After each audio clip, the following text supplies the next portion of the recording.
Terkasih, perjamuan terakhir Yesus dan para muridnya adalah sebuah saat berahmat yang selalu dikenang sebagai tanda kasih yang tak terlupakan dan tak tergantikan. Ketika Tuhan Yesus memberikan dirinya seutuhnya kepada manusia, pesan-pesan di saat terakhir selalu diingat, berdaya magis dan mendobrak kedegilan hati yang paling dalam. Rasul Paulus dalam bacaan kedua menegaskan kembali makna persatuan dengan Tuhan ketika pertobatan iman harus diupayakan hari demi hari untuk pembaruan hidup menuju keselamatan abadi. Kita sekalian sebagai himpunan umat Allah Gereja Lokal Keuskupan Maumere digerakkan untuk memperjuangkan pertobatan ekologis lingkungan, seorang peziarah berpengharapan yang terus berjuang dalam kasih. Kata-kata Paus Fransiskus ini sangat menggugah hati kita malam ini. Kasih Tuhan memanggil kita untuk bergerak melampaui rasa takut. Kita memohon kepada Tuhan agar kita diberi keberanian untuk mengenakan iman, harapan dan kasih saat kita pergi ke dunia dan menjadi firman dalam tubuh dan jiwa. Pertobatan ekologis yang diserukan dalam sidang pastoral Keuskupan Maumere pada Januari yang lalu menjadi pesan untuk menghadirkan komunitas perjuangan selaras dengan kata-kata Yesus, kamu harus saling membasuh. Selanjutnya sang guru menegaskan, barang siapa sudah mandi, cukuplah ia membasuh kakinya, karena ia sudah bersih seluruhnya. Kamu sudah bersih, hanya tidak semua. Yesus membasuh kaki para muridnya, dan hal ini membuat perasaan tidak enak dalam hati para murid. Ketika seorang guru dan Tuhan melakukan tindakan yang mestinya dilakukan oleh murid pada guru. Ungkapan hati Yesus bahwa kamu sudah bersih namun tidak semua adalah sebuah bahasa hati betapa kita yang berada di tempat ini sudah dimurnikan dan dikuduskan. Dan kita butuh hati yang terbuka pada pengampunan dan belas kasih dari kasih Yesus sendiri. Pembasuhan kaki menjadi simbol penting betapa kita harus selalu minta pengampunan Tuhan untuk salah dan dosa kita. Kita harus mohon kerahiman Tuhan dan kasih-Nya untuk masa lalu kita. Kita butuh penebusan dan hanya Yesus yang bisa memberikan penyelamatan dan penebusan itu. Rumah ini, tempat ini adalah rumah sukacita, di mana Tuhan Yesus selalu datang di tiap bilik-bilik kita, serta memeluk dan memberkati kita dalam segala kerapuhan yang ada di masa lalu kita.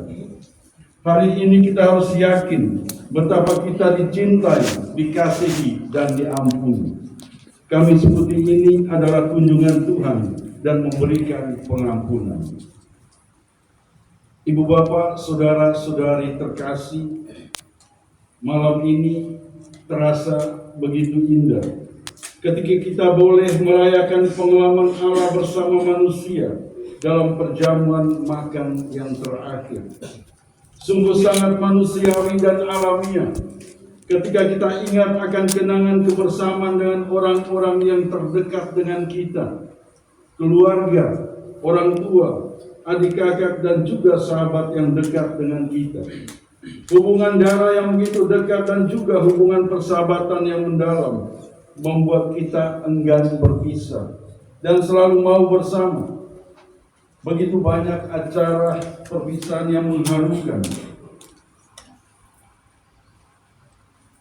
dan menggetarkan maunya kita selalu bersama dan tak terpisahkan dengan orang-orang yang kita cintai dan kita kasihi. Pengalaman kematian orang-orang terdekat juga menggambarkan kesedihan yang mendalam, yang membahasakan sebuah kerinduan. Betapa kita tak mau berpisah, apalagi berpisah sampai tak dapat berjumpa secara fisik lagi. Kisah perjamuan terakhir Yesus dengan murid-muridnya adalah sebuah wasiat keselamatan yang mengagumkan. Betapa Allah tidak meninggalkan manusia, melainkan selalu hadir dalam kenangan yang kudus dan bernilai, yakni kurban misa, ketika Yesus mempersembahkan hidupnya kepada Allah yang mendatangkan keselamatan abadi bagi manusia yang hina-hina ini. Ibu bapak, saudara-saudari yang terkasih, apa yang boleh kita petik dari perayaan malam Kamis Putih ini? Tidak lari jauh dari makna kenangan yang selalu hidup dan menyelamatkan. Dalam setiap perayaan misa kudus, kita tentunya mengalami betapa banyak orang Kristiani yang mulai tidak peduli dengan kurban misa kudus, bahkan menghujat Roh Kudus dengan tidak percaya pada kuasa tubuh dan darah Kristus. Ini memang sebuah hal yang menyedihkan ketika manusia mengandalkan kekuatannya sendiri dan tidak mau bersandar pada kekuatan kasih Allah yang membebaskan dan menyelamatkan.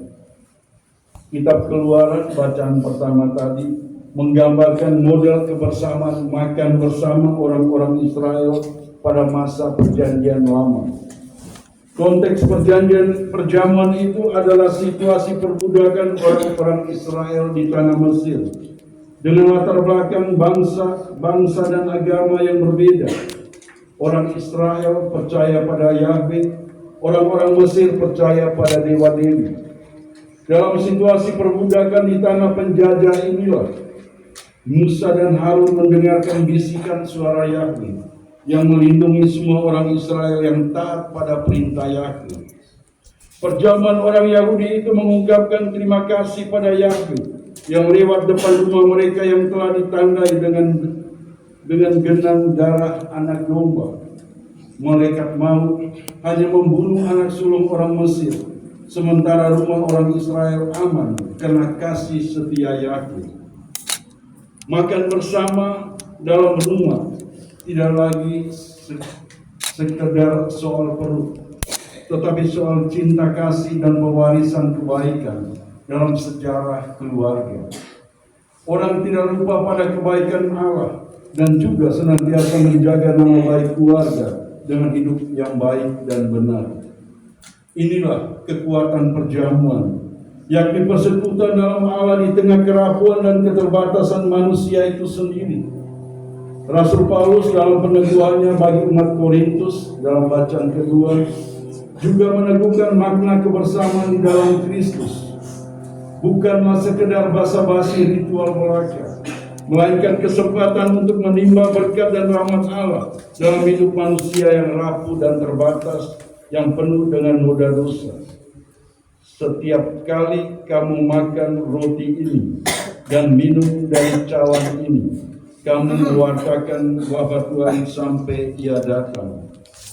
Kamis Putih tidak sekedar ritual liturgis semata, lalu kita lupa pada makna sesungguhnya, yakni belas kasih dan pengampunan Allah yang boleh kita alami setiap hari. Kamis Putih sungguh hadir sebagai kekuatan bagi kita orang beriman, agar selalu memperjuangkan kebenaran dan keadilan dalam hati nurani kita. Dalam hidup berkeluarga dan berkomunitas, hingga hidup di tengah masyarakat luas. Pengampunan akan selalu kita rasakan, bukan karena kemampuan kita, melainkan karena Roh Kudus yang terus membimbing kita untuk berdoa dengan cara yang benar dan tulus. Selaras dengan amanat Injil Yohanes yang kita dengar tadi, kita pun diajak untuk memperjuangkan 3 hal ini dalam hidup iman kita.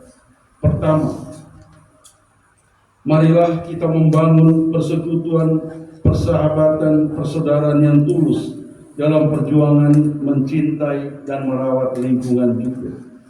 Perjamuan bersama dalam perayaan Ekaristi Kudus hendaknya memberikan inspirasi untuk memperjuangkan keadilan, seraya memperhatikan keutuhan ciptaan yang ternoda oleh kerakusan dan keserakahan manusia.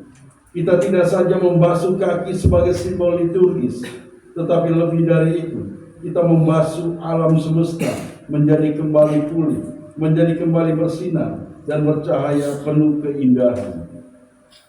Kedua, marilah kita mengandalkan Tuhan dalam setiap pergulatan dan perjuangan hidup kita. Sukses, kaya, dan berkuasa belumlah menjadi jaminan bahwa kita adalah orang yang paling hebat karena kekuatan kita sendiri. Kita pun masih diajak untuk merendah dan bersandar pada kekuatan kasih Allah yang walau tak kelihatan namun begitu nyata dalam hidup kita. Pada tahun jubileum ini, kita pun bersiara untuk memaknai belas kasih dan kerahiman Allah dalam pengalaman suka duka hidup kita.